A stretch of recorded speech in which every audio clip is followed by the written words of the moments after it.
Alright, this video is for Frank. Frank wanted to know a little bit more details about how I made this sled, so let's just get right into it.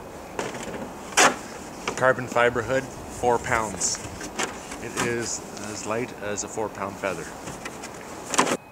The skis are Camoplast lightweight blow molded skis. They were about 120 bucks I got them for, brand spanking new. I used a bumper off of Scandic to keep the skis from flipping backwards. I had that happen once, nearly killed me.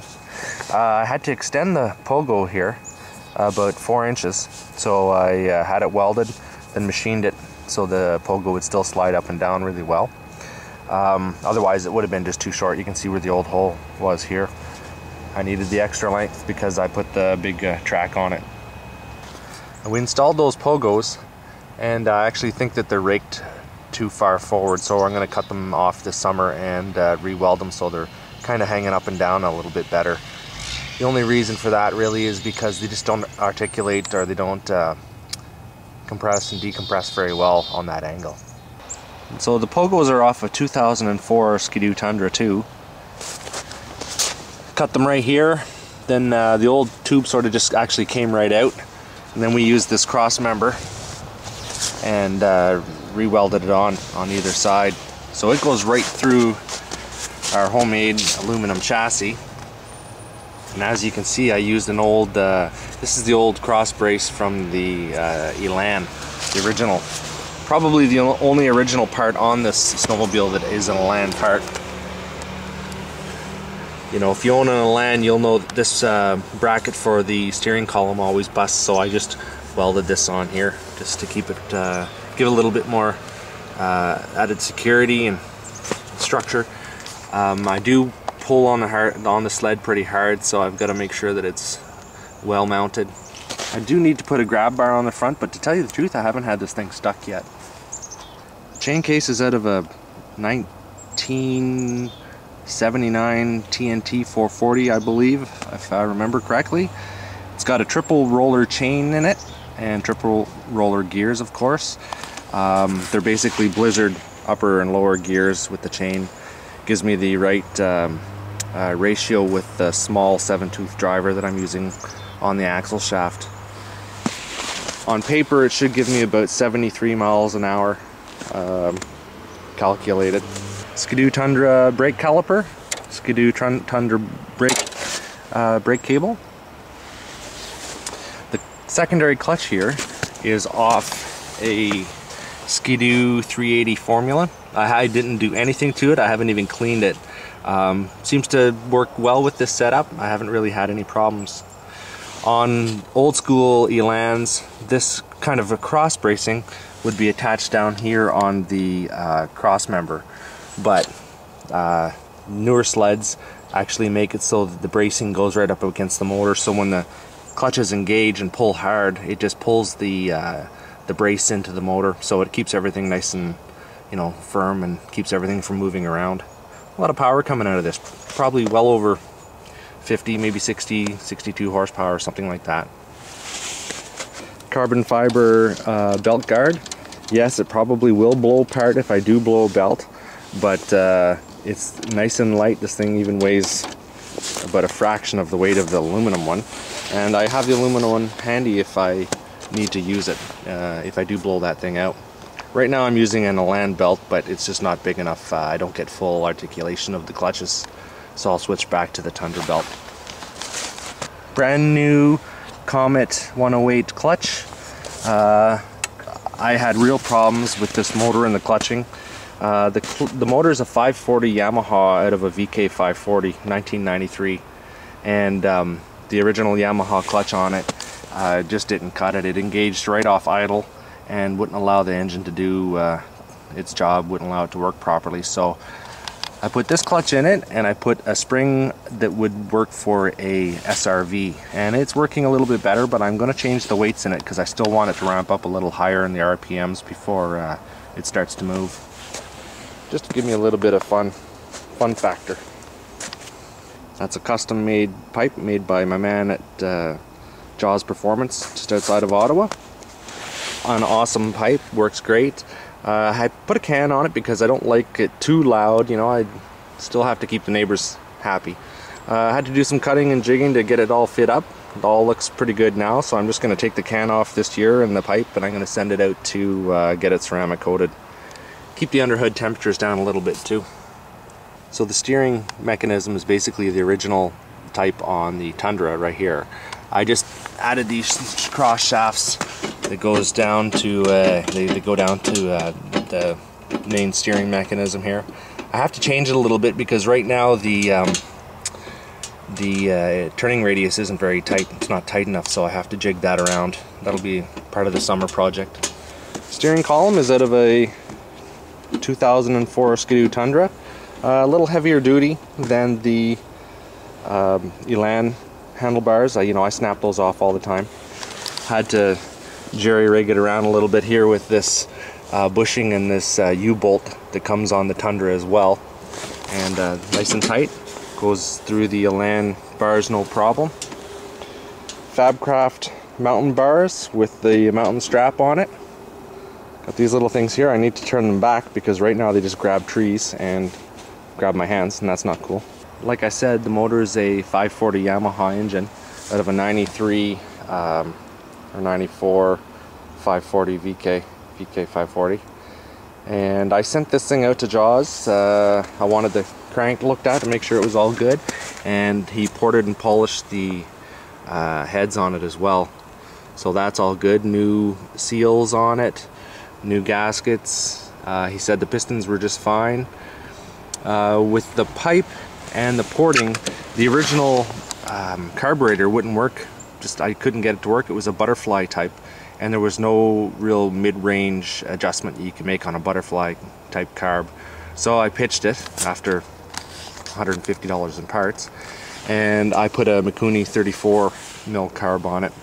Had to mess around. I basically set it up the same as Scandic 503. I just made it a little richer, and then I had to mess around from there. That was my basic starting point, and then I had to adjust you know, all the jets and play around. But now it's running really well, so I've got it dialed in pretty well. Lots of power in this little thing. Of course, I have a primer. Never leave home without it. Works great. I used a fuel pump off the VK. I want to make sure it gets the right amount of fuel. You know, this wiring nightmare here was done really quickly just because I wanted to get it going and had to throw a bunch of wires together. I'm going to clean that up this summer. Got a few things to do, but you know, all in all, it's running really well right now. The seat is off an 09 Rev XP type Skidoo. It's coming off. Right now that whole thing probably weighs about 15 pounds, and that's about 10 pounds heavier than I want. So it's going to get ditched. This little aftermarket fuel tank is going to come off as well. I got that out of a manufacturing company in Guelph, Ontario. The big issue with it is that all the snow covers up this area here, and this little vent here just sucks in snow and water. So I'm ditching that, and I'm going to have a gas tank made to just fit underneath the seat right in this area. And then I'm probably going to use a motorbike type seat, because you know, to tell you the truth, I really don't sit down very much anyway, because I have this nice high handlebars on it, so I get to stand up and have fun. So I'll be ditching a bunch of weight and taking a bunch of weight off the back, which is going to be nice as well. It's got a 151 Camoplast track on it, 1 1/4 inch paddles. I just ported down the center just to get the snow out of it. I didn't go crazy on the porting. I opened up all the windows as well. It works great with this nice Timbersled suspension from 2010. It was pretty much brand new when I bought it.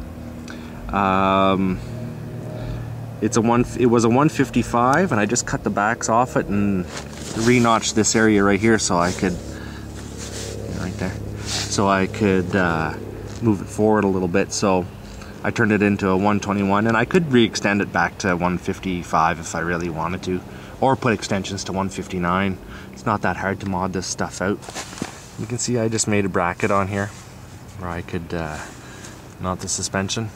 It was pretty tight underneath this tunnel because I, you know, pretty much made the tunnel too small. If I were to do it over again, I'd change things around a lot, but you know, if hindsight were 20/20, you do things a lot differently all the time. You can see where I mounted it up in the front as well.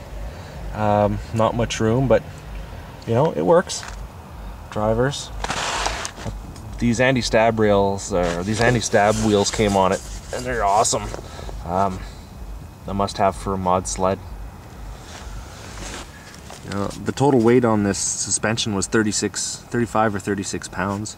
These air shocks are an amazing thing. You know, there's no springs on them, nice and light. And the whole thing overall, I just, no complaints at all, man. That suspension and that lightweight stuff is great. Got the inner wheels there, big wheels, 8-inch or 10-inch, whatever they are. They work sweet. An important thing on a mountain type or powder kind of sled is the angle of this track to the ground. You can see that's a really low angle, which is good because if it were really tight and up high, like a straight kind of down angle at 45, it would trench too much. So you got to have that nice constant angle like that to get you up and out of the snow. And you can also see, it's pretty neat, but from the front of that sled right to the front of the track is just a perfect angle. Much different than the newer sleds where the track is set way back and the guys almost sit in front of the track. Now this is pretty old school, and I wanted to build it that way. It works really well. I mean, if you take a look at it, the only part of that sled that hangs over the snow is just that tiny little bit in the skis. You know, that whole thing is track all over the ground. You gotta love it.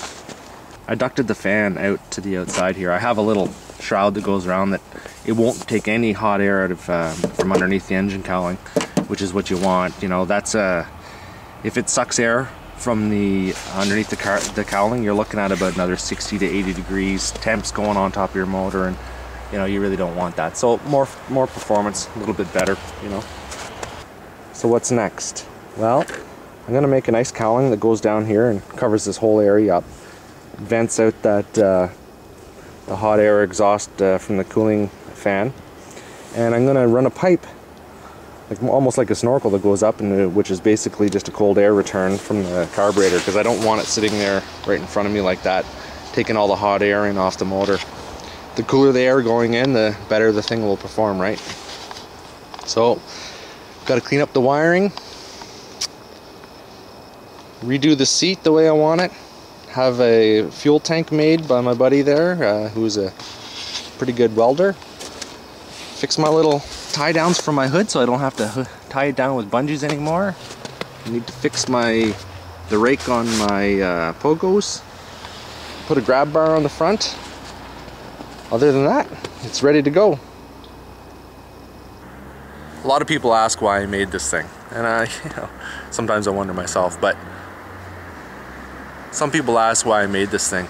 To tell you the truth, I had one when I was a kid. I was about 100 pounds when I was driving it, maybe even less, and I love the Elan. You know, that thing would go anywhere. And when I was a little older and I weighed a little bit more, about 180 pounds, it's pretty hard on the knees, pretty hard on the back, and it wouldn't go quite as many places. Not only that, but you know, with the old tilts and carburetors, nothing but a bit of a problem, and the bogies, and you know, it was old school. So I wanted to build what I considered to be a man's Elan, current kind of production type of thing. So that's why I went with the 540 motor, something that would give me good performance in the powder, big long track for more flotation, something that would be pretty good in the, you know, in the bush up around my camp to play with. Something very light, because I was having back problems before. I don't have as much of a back problem now, but you know, when you get a big 650 pound sled stuck, you know, that's just a bad day. If you do it a few times and things are going really bad. So you know, this thing's probably around 330, 340 pounds, and when I make a few more modifications to it, I'm hoping to have it about 325. When I'm done everything, I'll do the official weigh-in, and I haven't forgotten that about 3 or 4 years ago I was having a guessing competition on Do Talk about, you know, everybody could guess how much it was going to weigh, and then I was going to give a prize away. So I'm still going to do that, but I don't want to weigh it until it's actually done, when I'm quite confident that I'm not going to make any more changes to it. And I'm almost there. You know, engine-wise, running gear-wise, everything is good, so I just need to make a few more additions and subtractions, and then it's ready to go. But that's about it. Thanks for watching, and that's my elan. So check it out, a couple of the little run videos I have. Check out my channel for giveaways. I have some cool stuff I'm giving away. And keep watching, and thanks for all your support. Things are going really well on YouTube, and thanks a lot.